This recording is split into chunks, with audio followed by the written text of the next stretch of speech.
Well, thank you very much, everybody. We have a extremely respected man in the Oval Office today, and a friend of mine for a long time, a very good friend of mine.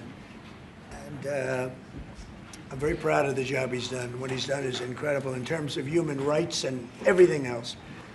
And he's the Crown Prince, the future king, and I just want to pay my greatest respect to your father, the king, who is an amazing man. I met him early on.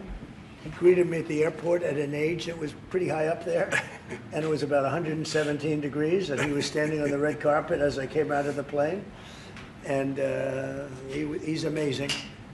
And when I met his brilliant son, it was at the Oval Office. Shortly thereafter, you came in representing the country, and I called the father. I said, "This guy is fantastic." And I don't know if that helped you or hurt you, but obviously it couldn't have hurt too much, because here you are, right? But we had a great meeting, and the office has changed quite a bit, and we inherited a mess. You actually told me you thought the country was in big trouble. I'm not going to use the exact word that you use. I refuse to say that you thought our country was dead a year and a half, 2 years ago, but our country was in trouble, and now we have the hottest country in the world. You said that also. And we do. We have the United States is right now the hottest country in the world. And between the tariffs and the election, November 5th election, we've done things that nobody can believe. $21 trillion will be the amount invested in the United States or committed to invest in 1 year. So I'm here 9 months. We're up to almost $18 trillion.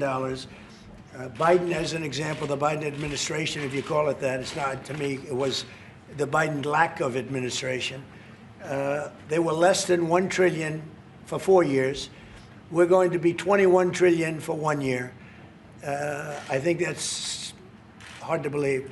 The biggest in history was a certain country, $3 trillion. We're going to be $21 trillion. On top of that, prices are coming down. We inherited a mess with high prices.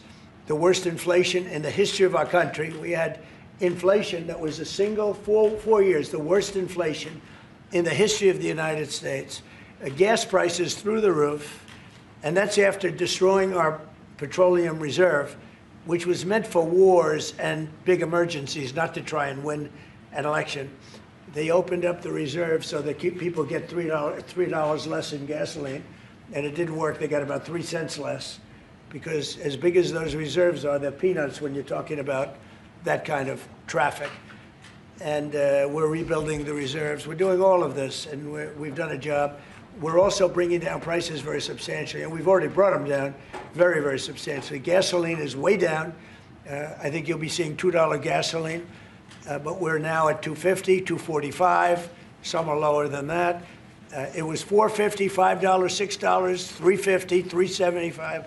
Under Biden, all different numbers, but way high. And we have energy way down. But the biggest thing to me, because I know what it means in jobs, is the fact that we're at over $17 trillion, Scott, and we expect to be around $21 trillion in 1 year. And that's many times bigger than in history. The highest number was $3 trillion. And we're going to be at $21 trillion. That means new plants, new AI, new auto plants. We have auto plants coming in from Canada, from Mexico, from Germany, from Japan. Toyota just agreed to invest $10 billion on new auto plants, all American workers. We've never been in a position like this. You can go back to the beginning. Our country has never been in a position like this. And it really is because of the fact that we use tariffs to bring all this money in. And you're going to see the results in a year when these plants start to open up. We have more plants under construction now than at any time in the history of our country. And these are big plants. These are the biggest plants anywhere in the world. And I want to thank you because you've agreed to invest $600 billion into the United States. And because he's my friend, he might make it $1 trillion, but I'm going to have to work on him. But it's 600. We can count on 600 billion. But that number could go up a little bit higher, yes, or I don't know. We'll see. But we appreciate it very much. So Saudi is going to be investing at least $600 billion, and that means investments in plants, in companies, money on Wall Street, and what it really means for everybody that really counts is jobs, a lot of jobs.